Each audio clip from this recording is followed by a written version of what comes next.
This is From Destruction to Dignity with Janice Pons. Each week, Janice shares her wisdom to enlighten, educate, and advance the culture in America today. Janice Pons is a mother, author, and free thinker, and your host for our podcast this evening. Now let's join your host, Janice Pons. Greetings, greetings, greetings. Come on in. Welcome, welcome, welcome. Welcome to our podcast, From Destruction to Dignity, Clinical Perspective, Spiritual Truths. My name is Janice Pons. I'm the host on our podcast. Here we are. We've got our flag behind us that I love, our presidential seal to remind us of praying for the president of our nation, his cabinet, their families, all Americans, all of us as a nation, because we want our nation to do well. We're going to continue to move forward. You know, I've been in a lot of deep thought. We've got a lot of things going on. And, you know, I've gotten some clarity about what God's called me to do. I just see so many people on social media, church, social interactions, family interactions, relationships. They are often responding out of emotionality, and without facts. So many people, they just don't have facts. And so therefore, people are very vulnerable for deception, being duped, being offended. I mean, I've never seen offense being at such a high level as it is now, because a lot of people don't have understanding. And so I just find that I've always gravitated towards history. I've always gravitated, and probably my training, just my bent. My bent is to know who, what, when, where, how, and why. I just want to know that. And that's just me. And so in that, a lot of times we can get a glimpse of facts and how to frame things. And so I'm just going to embrace that even more. When I come on here, I'm going to talk about the who, what, when, where, how, why, as it relates to destructive patterns, from destruction to dignity, clinical perspectives. There are strategies, skills, and tools that helps us to get to these points where we can do something different and look at things different. And spiritual truths, of course, we're in warfare. We're in spiritual warfare. If you don't know it, hey, just keep hanging around, because things probably are going to escalate, if for no other reason, the times that we are in. I embrace it because I've read the end of the book, and I know what I'm called to do, and I know what's in my heart, and many are being called. Look, guys, it's time for us to shout the truth from the mountaintops, because there is truly a lot at stake. There's a lot of deception. There's a lot of lies. There's a lot of emotionality. And there is a lot of people having blinders come off of their eyes, their heads coming out of the sands, and shackles breaking off of their minds, because they're like, wait a minute, there are certain things that are not adding up. And so I'm going to talk about those things. I'm going to dissect it, and I'm going to run with it, and just giving us facts, giving us understanding. Wisdom is the principal thing, therefore get wisdom. But in all of your getting, we need to get some understanding, and you have to have facts. So that's what I'm diving into, and I'm just going to probably elevate it to another level. So we're going to keep, I love America. Y'all know me, how I feel about this country. I love America. I can't undo what's been done in the past, but what I can do is embrace what God's called me to do now, and partner with my fellow Americans that get it, and we're going to shout and support, love, pray for the others that are struggling. And we just say, come and go with us. So, this year I've been talking about the 78% of working Americans that were living paycheck to paycheck in 2024, barely making ends meet. Well, I was, of course, wanting to update those numbers. Where are we now? And currently, we can rejoice and say that approximately 65% of working Americans are living paycheck to paycheck and barely making ends meet. That's too much, but it is an improvement from the 78%. And I've seen some data that indicates that it's even lower. One that I saw where it said 52%, but more often than not, I saw in the low 60s. So we can just round it off and say 65% of working Americans are still living paycheck to paycheck, barely making ends meet, but that's better than the 78% last year. And I venture to say that as the economic growth that is going to occur in our nation with companies coming in and investing trillions of dollars, Microsoft and Japan and so many other entities coming in here and really investing in our nation, and people starting off with some powerfully good salaries. Here in Oklahoma, there's going to be you've heard me refer to this, the #1 aluminum plant in the nation ever being built. People starting off with salaries of $80,000 a year. That's not too bad. So if you got two people in a household making that, that's good. They can probably buy a nice home. So I'm excited for people. We're going somewhere, and it's expecting us when we get there. You know, the country's going in a totally different direction than it was a year ago. And we're coming up on the end of 2025, and there's a lot of dynamics that are presenting themselves to us. So we have that mandate that we made loud and clear through our voting, and so much drama, so many dynamics continue to unfold. But, you know, we've got a new leader. We've got the battle that's going on Capitol Hill. I think it'll always be because they're going to be people that deceive, lie, trick, and just try to manipulate us. That's the history of our nation. So in that light, tonight we're going to examine something that's generated a lot of discussion in our nation. And I'm just going to call it what it is. I'm just going to come from this perspective that there are a lot of things that are wicked to the core. Wicked, downright wicked, evil to the core.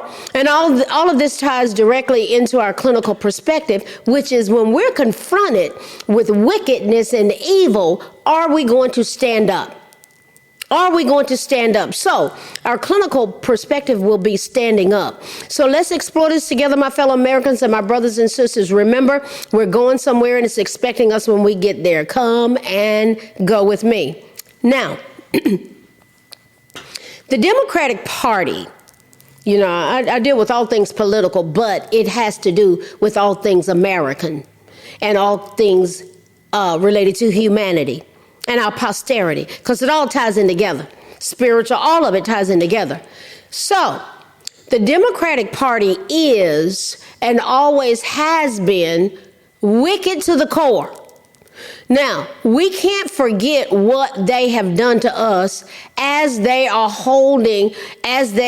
have held our nation hostage in many ways.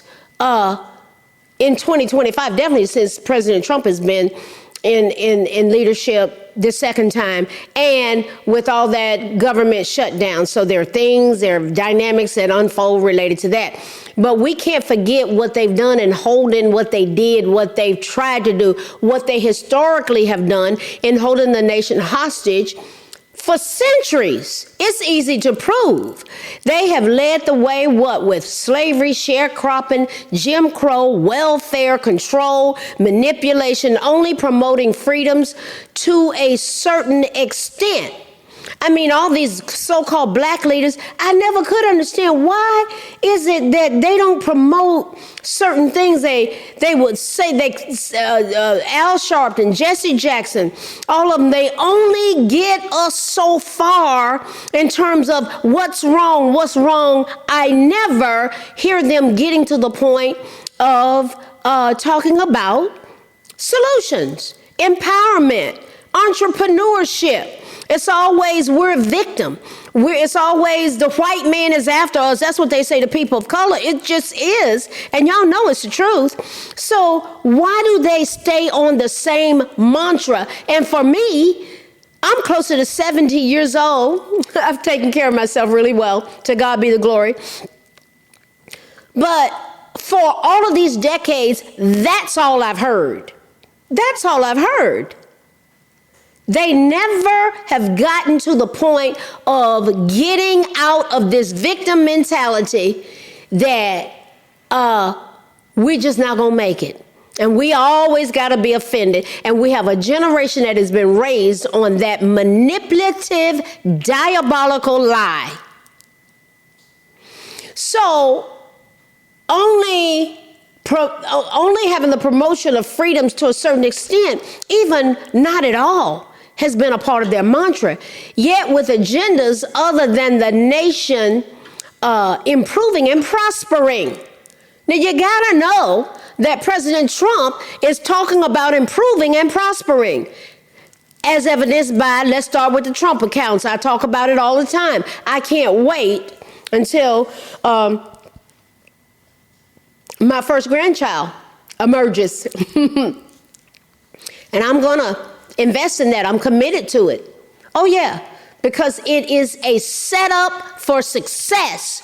Is that what the Democratic Party promotes? I say not. It's not hard to prove.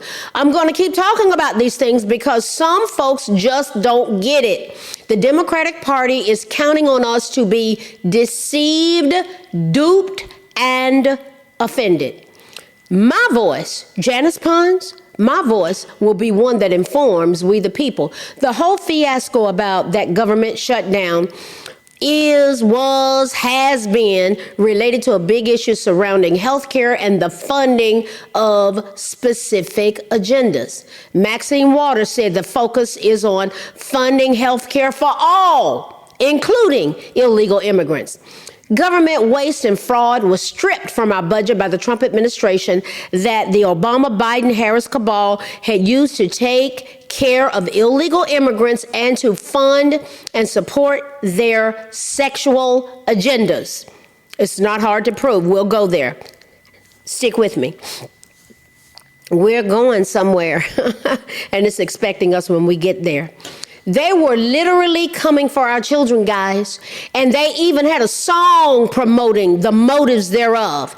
Parents who asked questions in public schools that showed up at school board meetings with these books that had all these explicit illustrations and language in there. They were escorted out by police officers, and Joe Biden literally labeled them the cabal, the Obama-Biden-Harris cabal. They labeled those parents as domestic terrorists. Look it up. This was all at the expense of we the people, as 78% of working Americans were living paycheck to paycheck, barely making ends meet in 2024. Like I said, now the most recent data is that 65% are living paycheck to paycheck. Praise God for the improvement. People are waking up, guys, and holding officials accountable as they grasp an understanding about what has been done to us as we the people.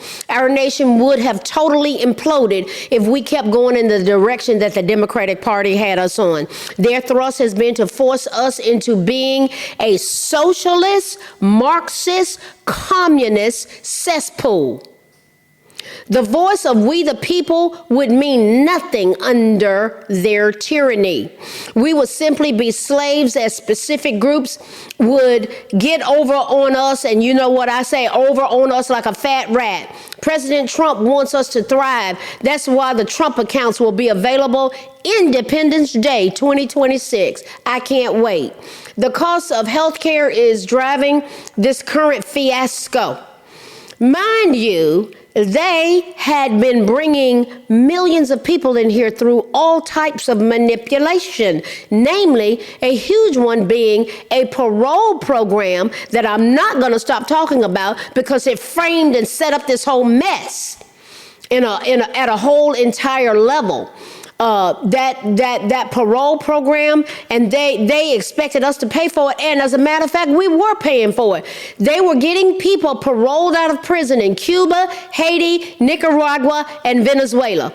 Look it up for yourself. President Trump stopped that fiasco, as it was not even the right thing to be doing in the first place, to be bringing paroling people out of prison to come here. Now, here's a question. Here's $1 million question. Were we paroling Americans out of prison and paying for their health care? Look, the answer, we were paroling people out of prison under President Trump's first term, the First Step Back and Second Chance hiring. The majority, I think it was about 92% of the recipients and the beneficiaries of that were black men who had been sentenced to these huge prison sentences for maybe having a possession of marijuana or something such as that. But those guys, and you know what? You don't hear about any of them going back to prison. If they did, you better believe it'd be on the news. Trump's program failed, they would say. No, those guys got out and they are grateful. Yes. So we have First Step Act. Second chance hiring. I remember when second chance hiring was going on during his first term, they had 1,500 human resource directors lined up with Kim Kardashian. She was getting her law degree and she was working with the administration at that time. It was amazing. These guys were getting cards to be able to get to job interviews. It was outstanding. So we went from 2016 going into 2020, and this thing was rolling. We had 9,000 opportunity zones. Everything was beautiful. And then what happened? We had COVID-19 perpetrated upon us. And then all of a sudden, overnight, President Trump's leading in that election. And overnight, we wake up hours later and, oh, Joe Biden got more votes than even Obama got. Let that marinate for a minute.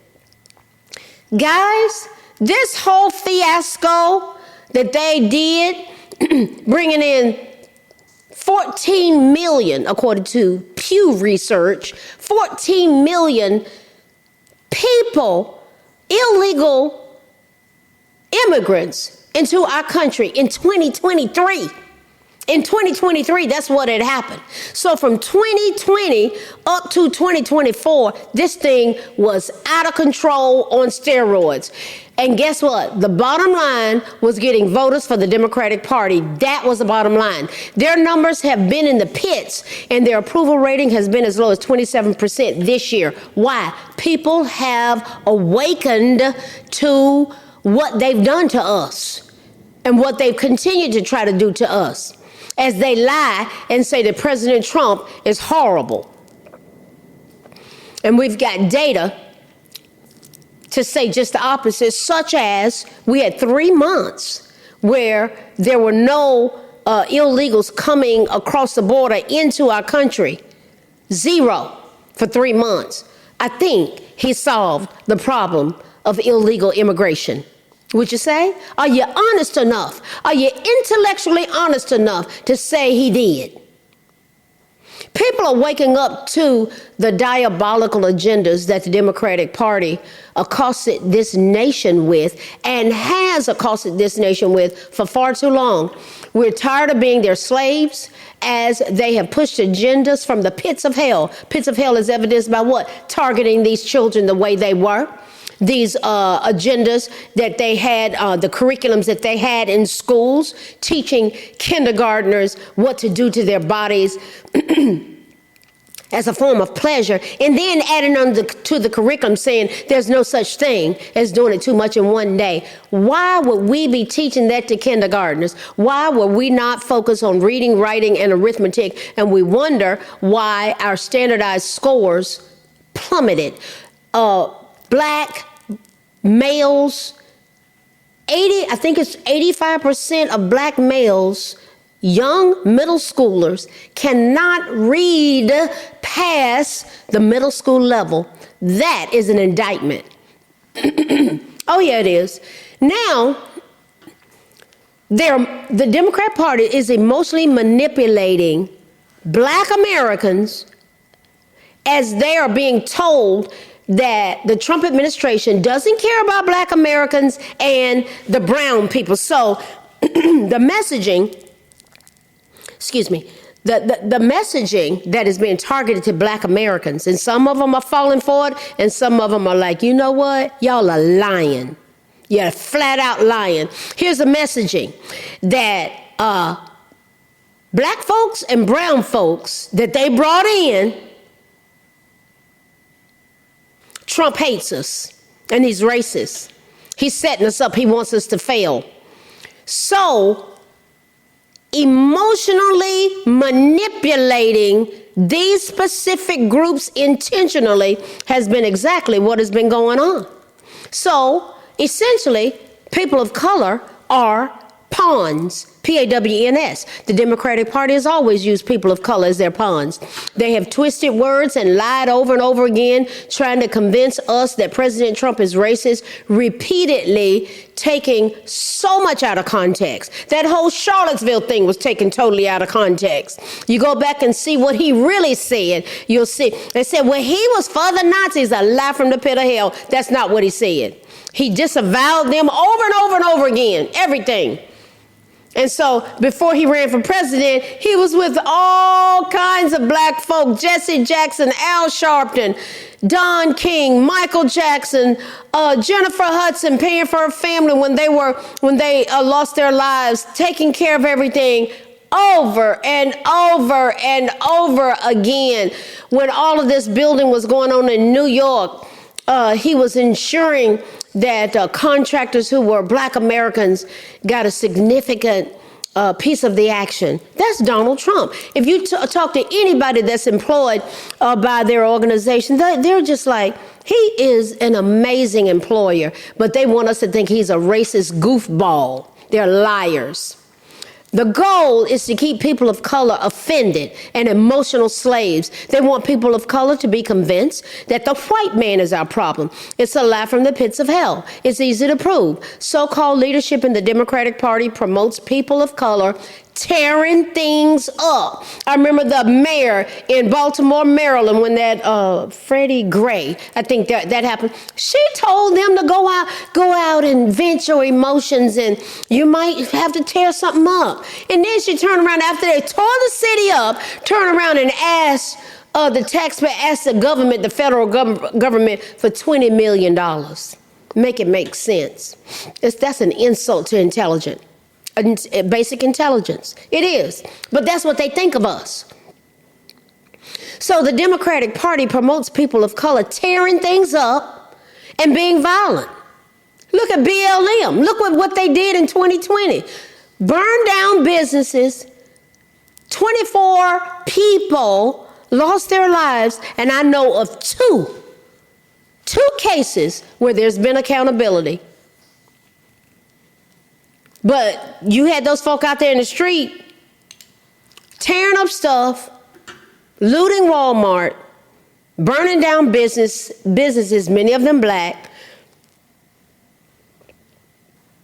And we're supposed to just quietly comply. I think not.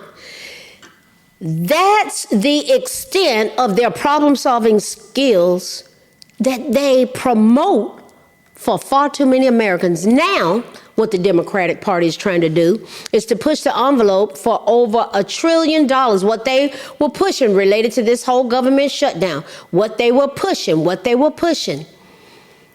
And they're going to always be trying to push something for over $1 trillion of our money to go back into mandatory spending to cover immigrants who were paroled out of prison.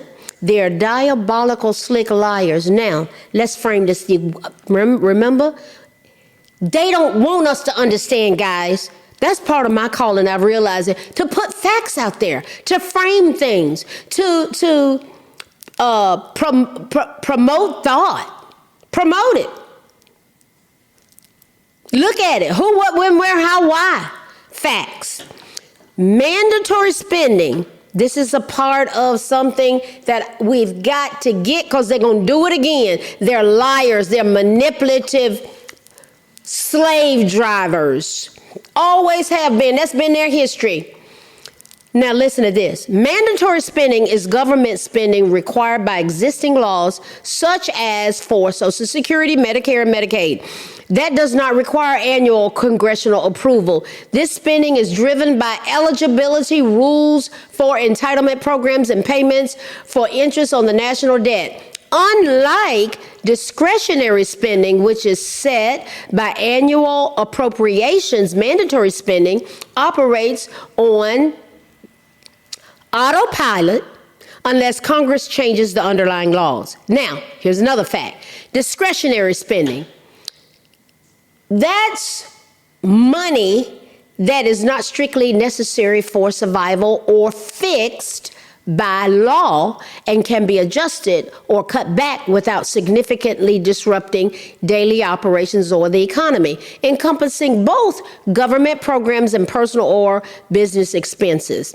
For governments, this refers to spending for things like education, infrastructure, and national defense, which require annual congressional approval. For individuals and businesses, it includes non-essential costs such as entertainment, vacations, or marketing, which can be verified or eliminate, which can be not verified. I misspoke. It can be varied. It can be varied or eliminated as spending priorities change. It changes. The way that the Democratic Party under the Obama, Biden, Harris cabal has manipulated, this is understanding, guys. We've got to get understanding. I believe the understanding is going to break that yoke of offense off of people and being so emotional. Share this, share it. Because it's being broken down to bring understanding and wisdom and understanding. The way that the Democratic Party under the Obama, Biden, Harris cabal has manipulated and lied to us regarding illegal immigrants is that they masterfully use that parole program to get millions of people in our country from Venezuela, Nicaragua, Haiti, and Cuba. How did all those people show up? They just kept showing up. And we was just like, what in the world? What in the world? I remember they had 10,000 of them in Texas under an underpass. Where'd they come from? We paid for them to get here. And we saw those masses of people coming across the border from Mexico, yet they were slick and deceptively bringing those millions of people in also through that parole program. So you had the border just coming from on these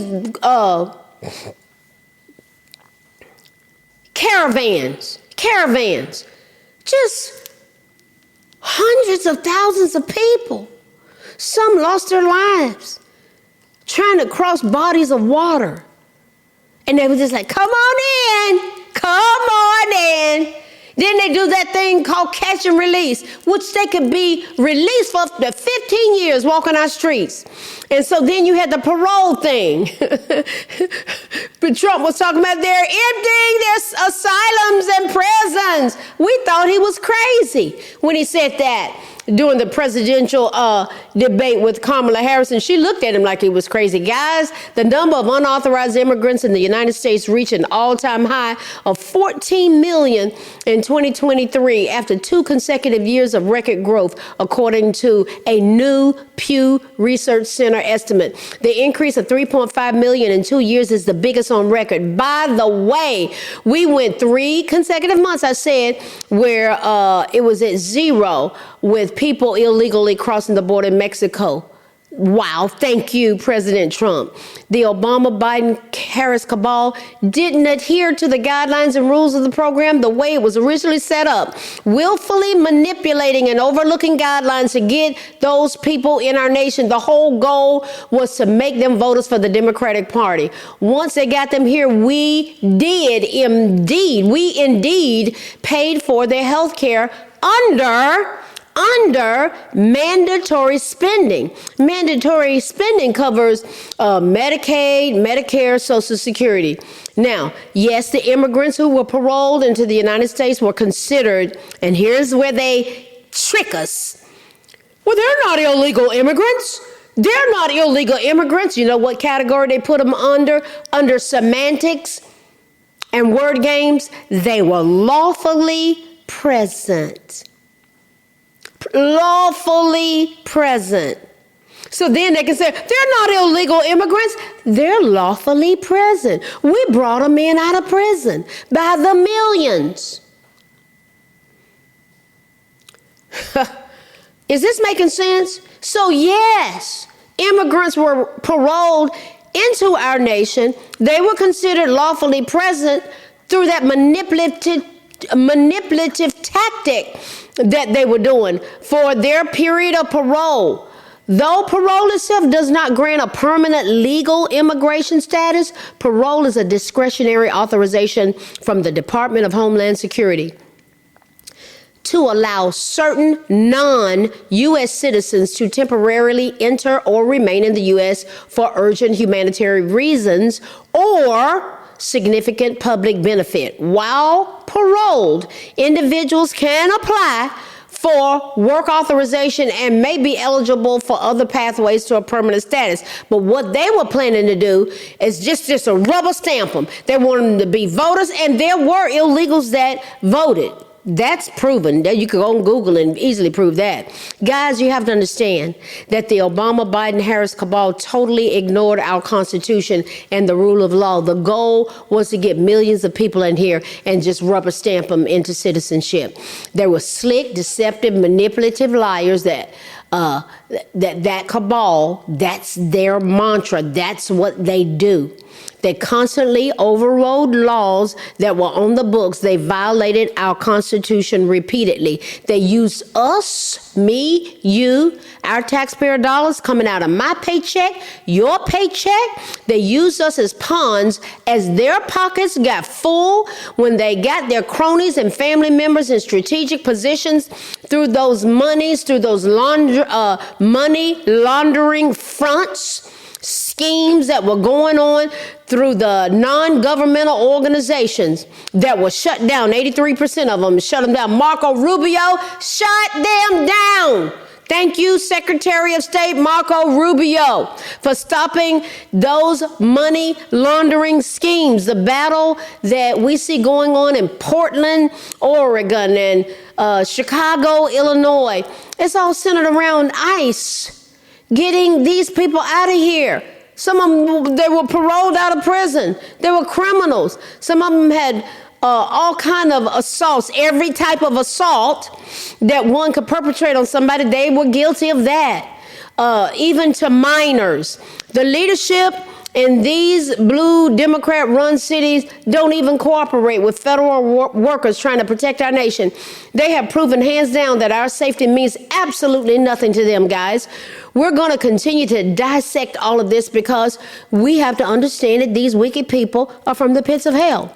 In the midst of the attempts to keep Christian conservative constitutionalists who are Black Americans, we got a special targeting that happens with us. We do.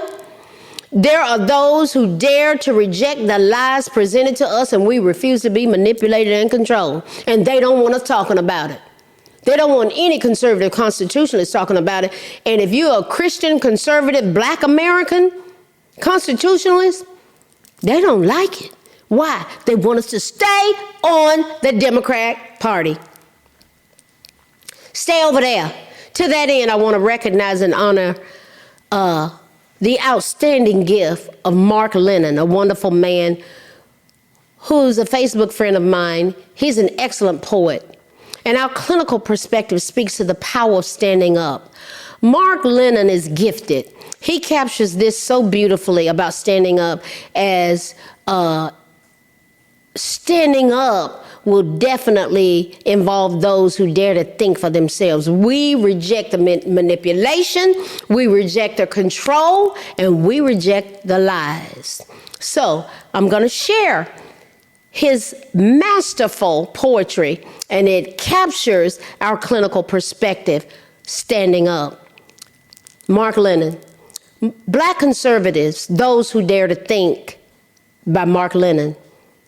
We've used our own minds and paid the cost. Decades-old friendships we've even lost.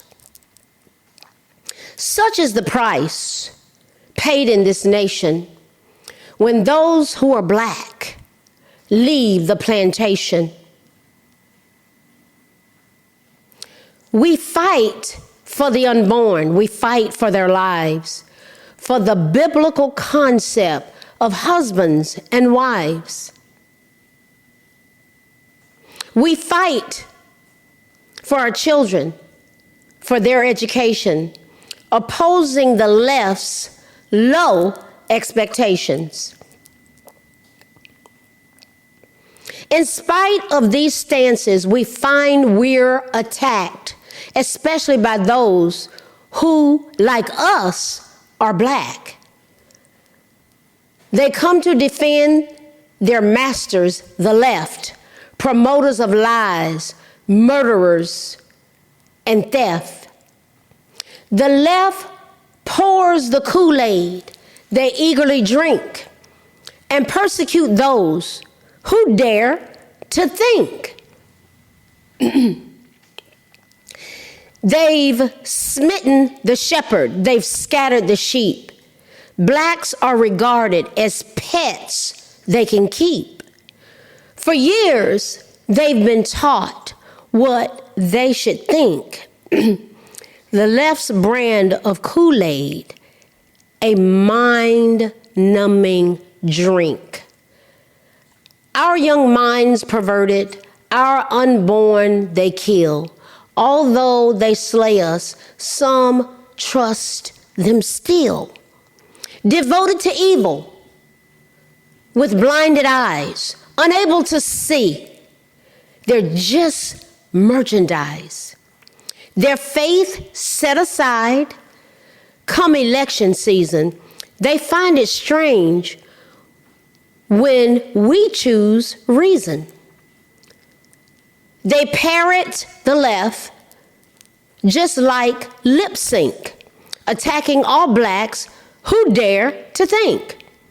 Rejected by friends, disowned by kin. Because we've refused the party of sin. We've lost out on jobs. We've been ostracized because we've refused to fall for their lies.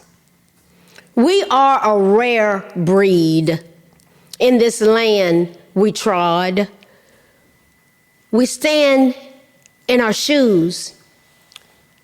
Takes courage from God. To stand in our shoes takes courage from God. Thank you, Mark Lennon. He's talking about being a black conservative. I know. I had 3 public smear campaigns done on me just because I was speaking the truth and left the Democratic Party. What have we looked at tonight? Wicked to the core, and our clinical perspective explored standing up. Guys, we were all over the place, and wickedness had tried to take over. Yes, it had. That is why so many people like President Trump. He's not playing about our security, and he has a great grasp of the wisdom of standing up like never before. There's a lot at stake. Listen, thank you for coming. We're going to keep talking about these things. We went a little over tonight, but it was worth it. You know, I've been talking about Patreon. I've decided to put a hold on that. I have a huge following, a pretty big following, and I'm so grateful for it. Of the different pages I'm involved with, about 43,000 followers on Facebook at the current time, and I'm so grateful for that. And there were those that I said, do you have exclusive content? So I decided that I'm going to go with that flow for exclusive content. So if you want to subscribe, you can go to my Janice Pons page, and you can subscribe there if you like. And so I'm going to always be dealing with the truth. Who, what, when, where, how, why. Guys, we got to get an understanding, and the enemy of our souls doesn't want us to understand. He wants to keep us wrapped up in emotionalism, but we're going to keep talking about these things because we are one nation under God, indivisible, with liberty and justice for all. As we go from destruction, all these dynamics I've been talking about tonight, that's destruction, but God wants to take us to dignity, clinical perspectives, a way of thinking, strategies, skills, and tools, wholeness, being the best we can be. Spiritual truths. God has a plan for America, and he's not done. Why? We're still here. Yes. Listen, guys, I appreciate you. I love you. God bless you. God bless your family. And I'll see you next week.